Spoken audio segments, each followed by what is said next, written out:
Mainit na sinalubong at tinanggap ni Police Colonel Manuel B. Bringas, Provincial Director ng Isabela Police Provincial Office, ang 300 personnel ng Isabela PPO CDM contingent sa Camp Lieutenant Rosauro D. Toda Jr., Baligatan City of Ilagan, Isabela. Ito lamang ika-28 ng Hulyo taong kasalukuyan matapos nilang matagumpay na maisakatuparan ang kanilang deployment para sa ika-5 State of the Nation address ng ating Pangulong Ferdinand Marcos Jr.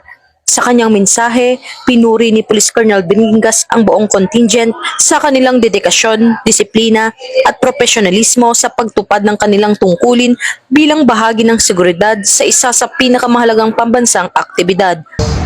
Of the officers and men of the Isabela Police Provincial Office, like to extend each and every one of you yung aming pasasalamat, ang aming congratulations.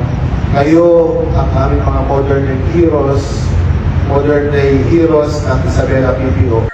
Binigyang din niya na ang matagumpay ng pagganap ng mga personel ay sumasalamin sa kahandaan, pagkakaisa at mataas na antas ng serbisyo ng Isabela Police Provincial Office sa pagpapanatili ng kapayapaan at kaayusan. Patuloy namang pinagtitibay ng Isabela PPO ang kanilang pangakong maghatid ng dekalidad na serbisyo publiko sa ilalim ng adhikaing bagong PNP para sa bagong Pilipinas, serbisyong mabilis, tapat at nararamdaman.